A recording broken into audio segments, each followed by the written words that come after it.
There is a stretch of sea in the Mediterranean where the waters run dark and the winds carry a strange heaviness. Ancient sailors knew this place.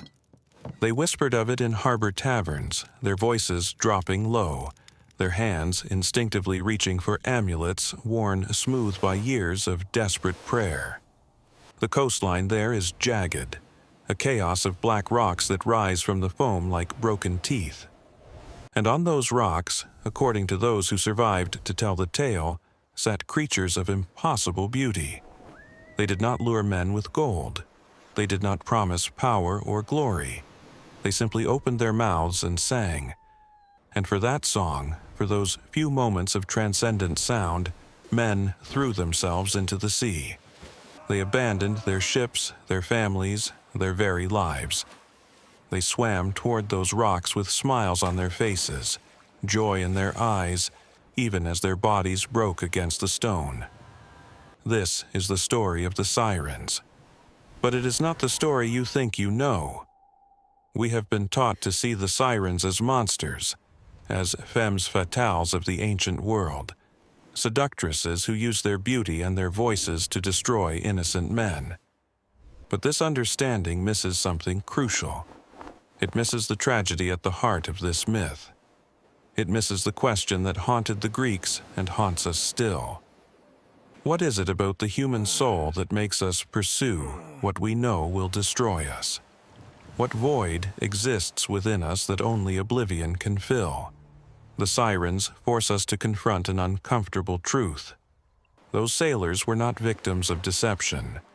They knew exactly what awaited them on those rocks, and they chose it anyway. But to understand the Sirens, we must first travel back to a time before the song, before the rocks, before the piles of bleached bones that ringed their island home.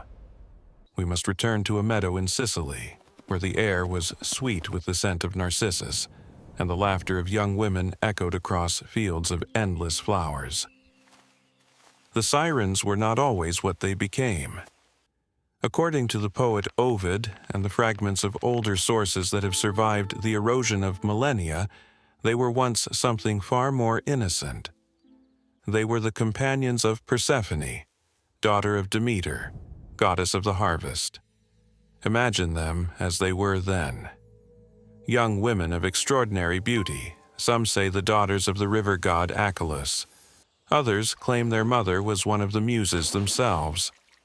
They spent their days in that eternal meadow, gathering flowers, singing songs that made the very birds fall silent in reverence. Their voices were gifts from the divine, instruments of pure joy. And at the center of their world was Persephone herself, the maiden goddess whose laughter could make springtime bloom in the dead of winter. They loved her. This is important to understand. The bond between the Sirens and Persephone was not one of servitude, but of genuine devotion. They were her friends, her sisters in spirit, bound by something deeper than duty. When Persephone wandered through the meadows, they wandered with her. When she sang, their voices harmonized with hers. Their world was small but perfect, a garden of eternal afternoon where nothing dark could enter. But the gods are not kind to perfection. The gods are not kind to happiness that excludes them.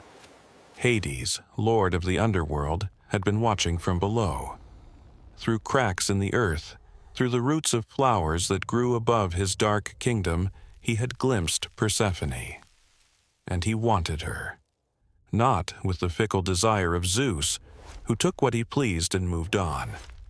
Hades wanted her completely, eternally. He wanted to make her his queen in the realm where no flowers bloomed, where no songs of joy had ever been heard.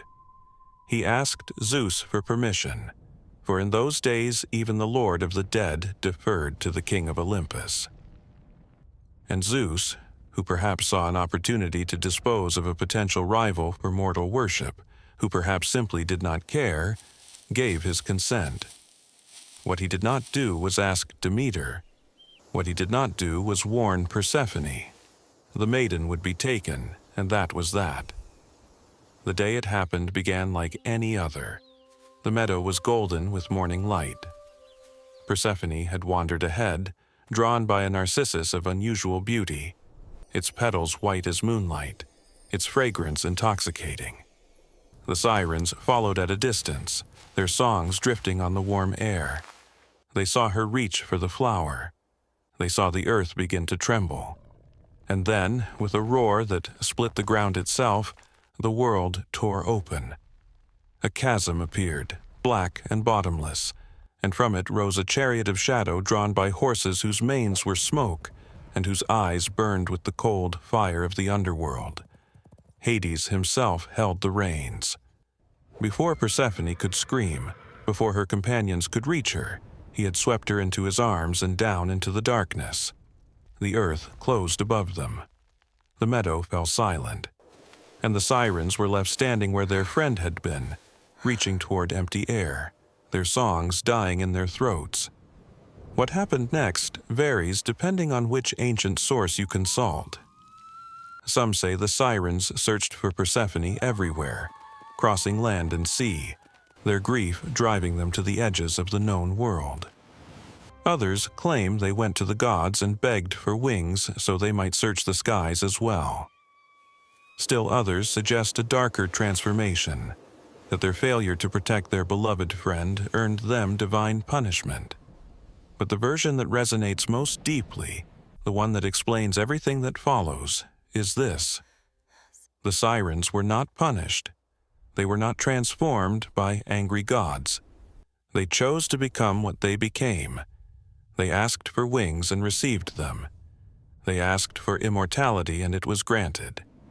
But with these gifts came a terrible price. To search forever, they had to give up what made them human. To sing forever, their song would have to change. Picture them in that moment of transformation. The beautiful maidens whose laughter had once filled Sicilian meadows, whose voices had harmonized with the innocent joy of youth. Watch as feathers burst from their arms, as their bodies twist and reform, as their legs become the talons of birds. Watch as their faces remain unchanged, eternally beautiful, even as everything else about them becomes monstrous. This is the cruelest part. The gods let them keep their faces. The gods let them keep their voices. But what flowed from those voices would never again be songs of joy. From that day forward, the sirens sang only one song. The song of their grief, the song of their loss, the song of everything that had been stolen from them in that meadow on the day the earth swallowed their world. And this is where our understanding of the myth must shift. This is the twist that changes everything. The sirens did not sing to lure sailors to their deaths. They sang because they could not stop singing. Their song was not a weapon but a wound that would not heal. They sat on their rocky island not as predators waiting for prey, but as mourners at an endless funeral. The death they caused was incidental. The bones that piled at their feet were not trophies but tragedies. The sirens were trapped in their grief, and anyone who came close enough to hear was trapped with them. But here is the deeper question, the one the Greeks were really asking. Why did the sailors swim toward certain death? Why, when they heard that song of grief, did they abandon everything? The easy answer is magic. The sirens had supernatural voices that compelled obedience, that overrode reason and self-preservation. But this explanation fails to satisfy. The Greeks were too sophisticated for such simple stories. They embedded psychological truth in their myths, and the truth embedded here cuts to the bone of what it means to be human. The sirens sang of loss.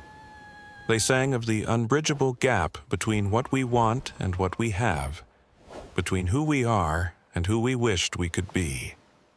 They sang of every beautiful thing that has ever been taken from us, every moment of perfection that slipped through our fingers, every love that ended too soon. And the sailors who heard that song recognized something in it. They recognized their own grief. They recognized the void that exists at the center of every human heart. the void we spend our entire lives trying to fill with ambition and pleasure and distraction and love. The Sirens' song did not deceive those men. It showed them the truth. And the truth was so beautiful, so terrifyingly honest, that they would rather die in its presence than return to the comfortable lies of ordinary life. Consider what it would be like to hear such a song. You are a sailor, months from home. You have seen your companions die of sickness and storm. You have buried your youth in the salt spray of 1,000 nautical miles.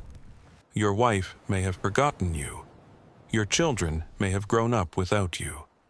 The world you left behind may no longer exist. And then, across the water, you hear a voice. And the voice sings to you of everything you have lost. Not to mock you, not to seduce you, but to acknowledge your pain. To say, yes, this happened to you, and it mattered. To say, yes, the world is broken, and you are broken, and that breaking is the most real thing there is. Would you not swim toward that voice? Would you not prefer one moment of genuine understanding to a lifetime of pretending you are whole? The most famous encounter with the Sirens comes to us from Homer's Odyssey.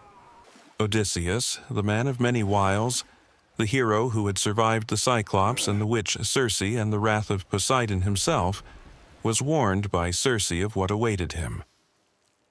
She told him of the meadow where the Sirens sat, the bones of men rotting around them, skin still shriveling on their corpses. She told him that no man who heard their song had ever survived. And then she gave him a choice. He could sail past with his men's ears stopped with wax, deaf to the beauty that would destroy them. Or he could listen. He could have himself bound to the mast, ropes cutting into his flesh, and experience what no living man had experienced and survived. Odysseus chose to listen. Think about what this tells us about him. This was not a man who lacked self-preservation. This was not a man who sought death. This was a man who had spent 10 years fighting to return home, who had lost all his companions, who had stared into the face of gods and monsters and refused to surrender. And yet, when offered the chance to hear the Sirens' song, he could not resist. He had to know. He had to experience, even at the risk of madness, what lay at the heart of that legendary music. Homer describes what happened next with characteristic restraint, letting the power of the moment speak for itself. The ship approached the island. The crew, their ears plugged with beeswax, rode on without hearing. But Odysseus, bound to the mast, heard everything. The song flowed over him like honey, like sunlight, like the first breath after drowning. And what did the Sirens sing to him? They sang of knowledge. They sang that they knew everything, every secret of the gods, every hidden truth of the cosmos. They called him by name. They praised his suffering at Troy. They promised him wisdom beyond mortal comprehension, if only he would come to them, sit with them, listen forever. Odysseus screamed for his men to release him. He strained against the ropes until they cut his skin. He begged, he wept, he offered them anything if only they would let him swim to that island and sit at the feet of those impossible voices. His men only rowed harder. They had been warned. They had been told that no matter what their captain said, no matter how he begged, they must not release him until the song faded, and so they didn't. And so Odysseus survived. The only man to hear the Sirens' song and live. But survival in this case was perhaps its own kind of death. Homer tells us nothing of what Odysseus felt afterward, but we can imagine. We can imagine the silence that followed, the ordinary sounds of waves and wind, and men's voices that now seemed flat and meaningless. We can imagine him standing at the prow of his ship in the days that followed, straining to hear a music that was no longer there, wondering if everything that came after would be nothing but a long, gray anticlimax. The Sirens had shown him transcendence. They had shown him a beauty beyond the human, and then they had let him go. Was that mercy, or was it the cruelest punishment of all? There is another tale, less famous, but perhaps more revealing. The voyage of the Argonauts, Jason and his crew of heroes, preceded Odysseus by a generation. They too had to pass the Sirens' island, but their solution was different. Among their number was Orpheus, the greatest musician who ever lived, the man whose songs could make stones weep and rivers reverse their course. When the Sirens began to sing, Orpheus took up his lyre, and he sang louder. Picture the scene: the Argo cutting through blue water, the rocky island visible on the horizon. The first notes of the Sirens' song drifting across the waves, that melody of unbearable longing. The crew beginning to turn, to reach for the oars, to steer toward their own destruction. And then Orpheus, standing at the prow, his fingers finding the strings, his voice rising to meet the challenge. He sang of triumph. He sang of the victories that awaited them, the golden fleece, the glory that would echo through the ages. He sang of life and its possibilities, of love and its rewards, of everything that made existence worth continuing. And his song, for a moment, was enough. It drowned out the grief. It reminded the Argonauts of all they had to live for.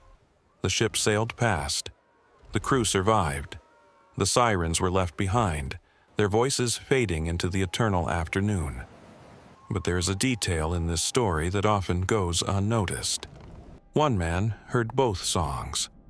One man was not fully swayed by Orpheus's counter-melody. His name was Butes, and according to the ancient sources, he leaped from the ship and swam toward the Sirens despite everything. He alone, among all the Argonauts, chose the song of grief over the song of hope. Aphrodite herself had to intervene, scooping him from the waves and carrying him to safety in Sicily. What are we to make of Butes? Was he weaker than his companions, or was he simply more honest? Perhaps he understood something the others refused to acknowledge: that Orpheus's song, for all its beauty, was also a lie. That triumph fades and glory turns to dust. That, in the end, the Sirens' grief is the only truly eternal song. The myths tell us what happened to the Sirens eventually, and here the tragedy reaches its final act.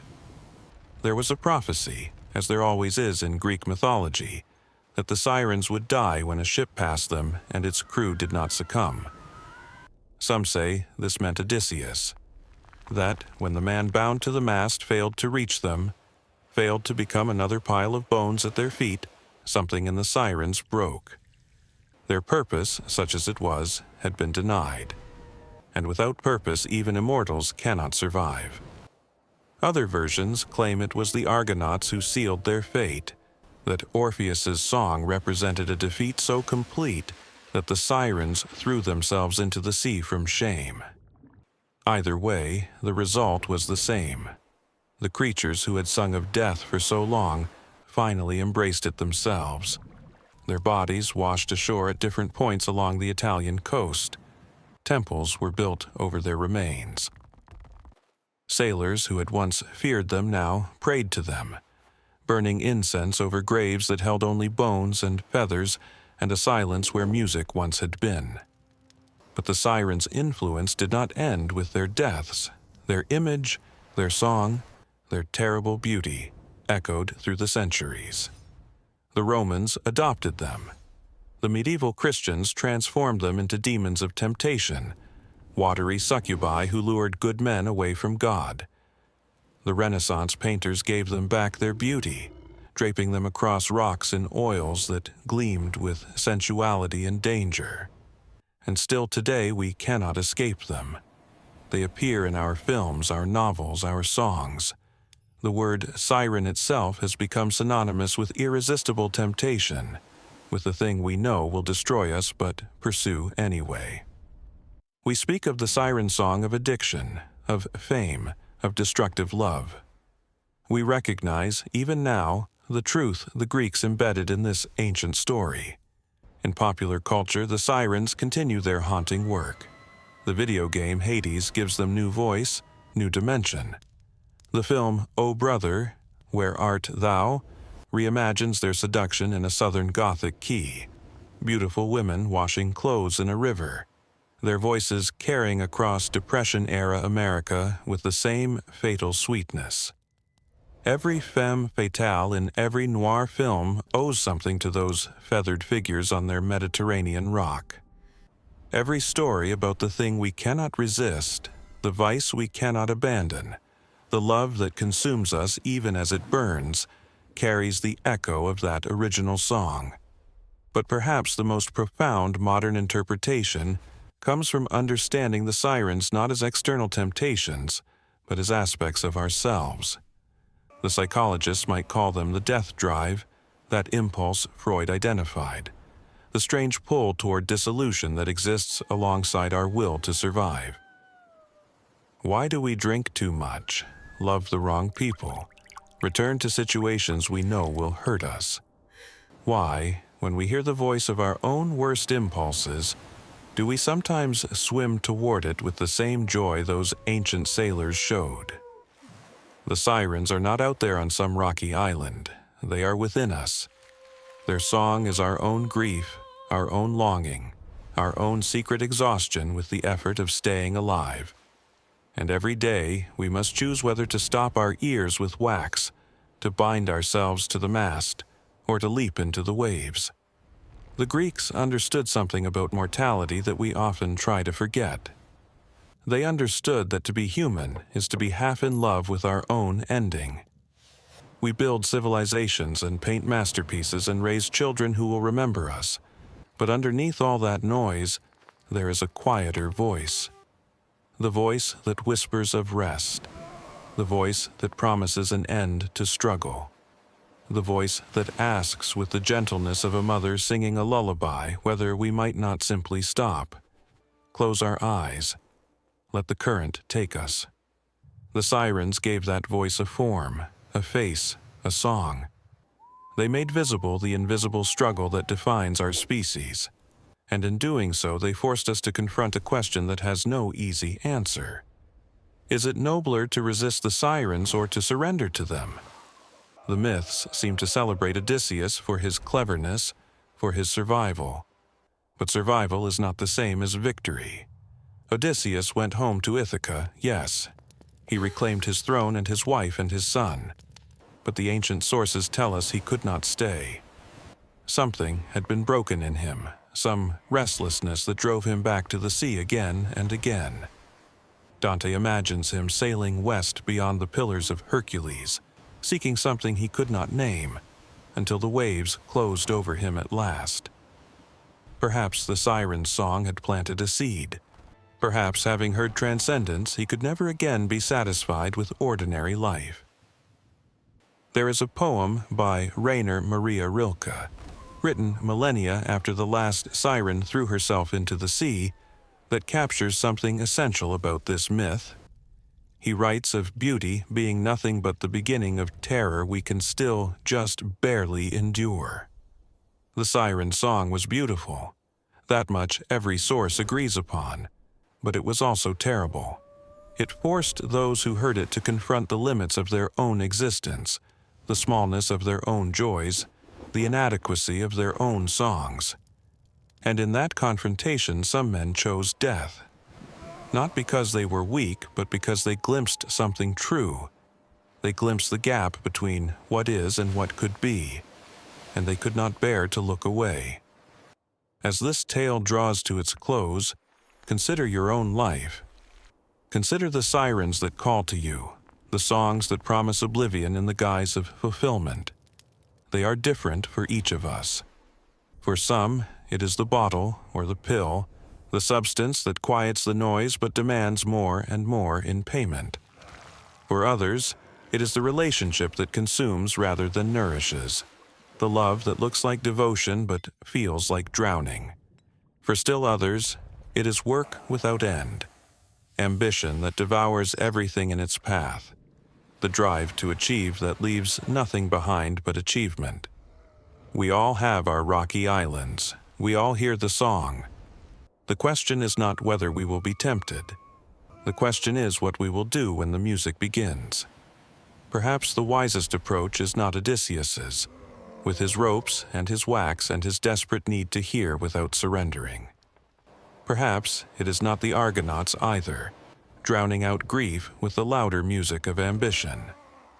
Perhaps the wisest approach is simply to acknowledge the song, to admit that it is beautiful, to understand why the sailors swam, and then, with that understanding, to choose life anyway, not because life is better than death, not because our joys outweigh our sorrows, but because the choice itself is what makes us human. The Sirens had no choice. They were trapped in their grief, singing forever because they could not stop. But we can choose. We can hear the song and still say no. We can acknowledge the beauty of oblivion and still reach for tomorrow. This is our peculiar gift. This is our burden. This is what the myth has been trying to teach us all along. The rocks where the Sirens sat have long since crumbled into the sea. The bones of their victims have become sand. The songs themselves have faded into a silence so deep that we can only imagine what they must have sounded like. But the longing those songs expressed, the grief and the beauty and the terrible honesty, these are with us still. Every time we pause at the edge of a cliff and feel that strange pull toward the depths. Every time we reach for the thing we know will hurt us.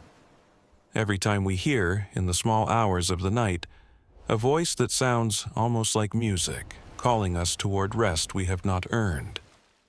In those moments, we stand where the ancient sailors stood. We hear what they heard, and we must make the choice they made, knowing that no matter what we decide, the song will continue. The Sirens are dead. Long live the Sirens. Their music plays on in the chambers of every human heart that has ever known longing. And perhaps that is the point. Perhaps that was always the point. We are not meant to escape the song. We are meant to learn to live with it, to let it move us without drowning us, to hear the truth it speaks and still find reasons to go on. The sailors who died on those rocks were not fools. They were honest. But there is another kind of honesty, harder to achieve but ultimately more useful. The honesty that says, yes, I hear you. Yes, I understand.